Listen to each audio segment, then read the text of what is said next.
Today I'm going to show you how to roast marrow bones, specifically beef marrow bones. And marrow is wonderfully high in collagen to promote good skin health, tame inflammation, and promote good gut health.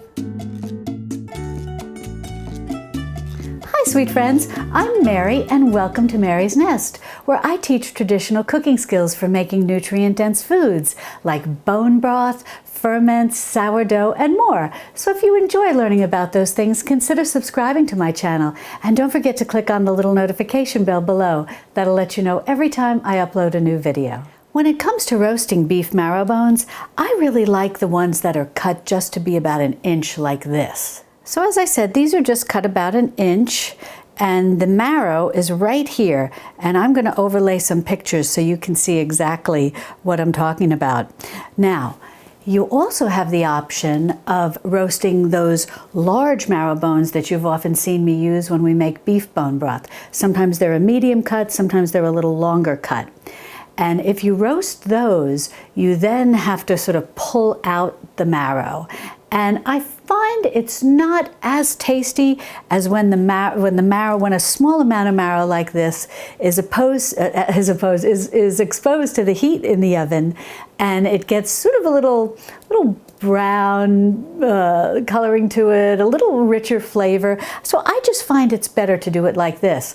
But if you do decide to roast those long marrow bones, if you can, when you buy them, ask the butcher to cut them down lengthwise. So then the marrow bone is being opened up, and then the marrow is more exposed to the heat of the oven and will produce a little browner color, a little more, I think, richer flavor, and make the marrow even more enjoyable than it already is, because even if you just pull the marrow out of a long marrow bone and taste it, you're going to find that it's very good. Now, marrow bones couldn't be easier to roast.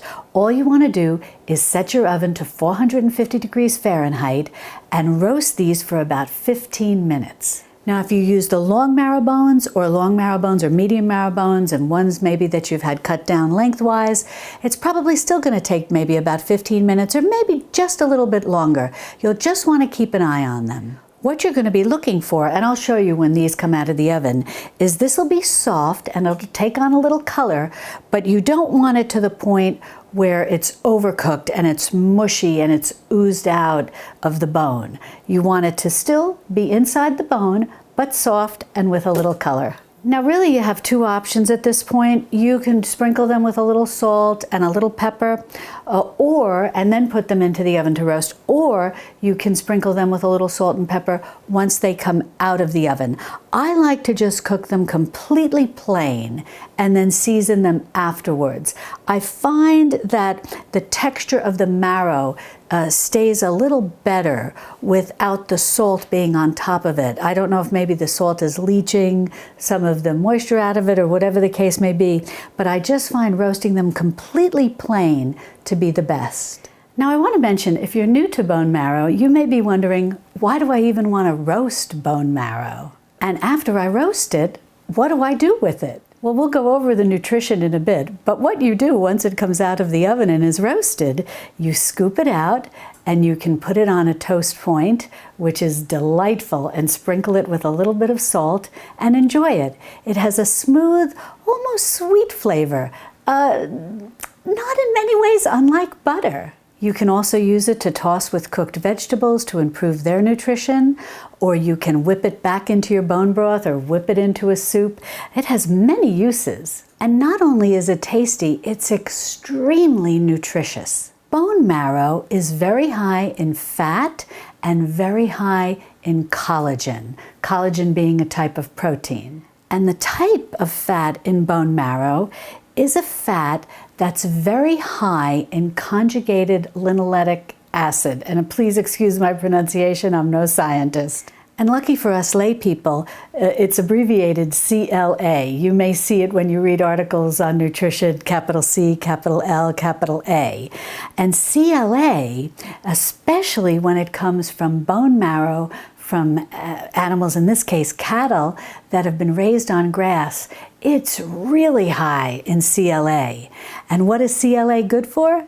Well, scientists tell us that CLA may tamp down inflammation and increase our immune function. And as I also mentioned, bone marrow is very high in collagen, which is wonderful for promoting smooth skin, strong nails, good hair, and one more important thing. Scientists believe that the collagen in bone marrow may help ease joint pain. These scientists believe, but they have said that more study is needed. But it is interesting that they believe that the marrow may contain glucosamine and chondroitin, two things that we often hear about associated in various, over-the-counter products that are sold to relieve joint pain.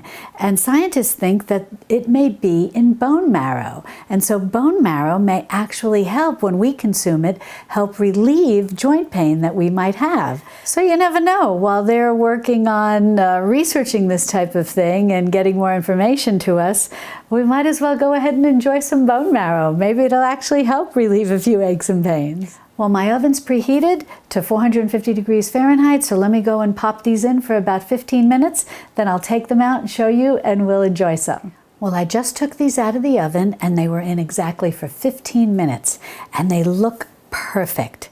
They're nicely cooked inside, they've remained inside the bone, and they've taken on some nice brown color. And I'll be sure to take a close-up picture and overlay it so you can see them up nice and close. Well, I've put one of the roasted bone marrows on a plate, and I just wanted to show you this is a lovely way to serve it.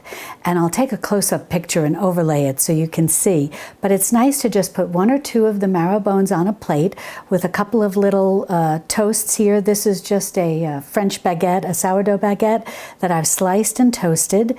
And I've got the one bone. You could certainly put two, whatever the case may be, how many you think you might enjoy. Then what I like to do is just take a little knife, and we're just going to go in here. It's nice, the top is got a little bit of firmness to it. It's like a little, I wouldn't say crunchy, but it's just kind of nice. And then there, I'm putting the bone marrow on, and I'm going to take a close-up picture so you can see exactly what I'm talking about. And I took a picture of both sides of the bone marrow, the very top here that's got the nice brown color to it, as well as how it looks underneath. And so I'll overlay both of those pictures so you can clearly see what it's going to look like when you put it onto the toast. So when I bring this to the table, what I like to do is just put the salt and the pepper on the side so everyone can decide how much they want to put on, rather than sprinkling some on each individual marrow bone. And you're just going to spread this out like this, just like you would softened butter. It's really quite similar. And then you can just take a little pinch of sea salt, if you like that, maybe a twist of black pepper. And here we go.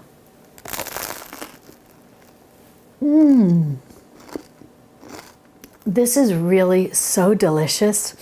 And I know to many of you who are new to traditional foods might be saying, oh, I don't know if I can eat that, I don't know if I can do this. You can, and you will love it.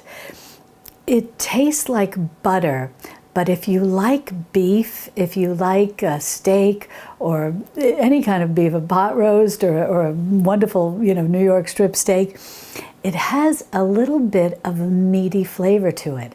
So it's just imagine butter, but with a little touch of almost like a steak flavor to it. It's really delightful. And I know so many people kind of give me a funny look when I say, oh yeah, roasted bone marrow is delicious. But it really is. You've got to try it at least once. And this is very reasonable to make at home. And you will find, if you look online or at a menu of a fancy restaurant, this is considered a delicacy. And speaking of making this reasonably, if you can't find marrow bones at your grocery store, or you're specifically looking for organic grass-fed marrow bones, as I've shared with you in the past, I like to purchase mine online from US Wellness Meats.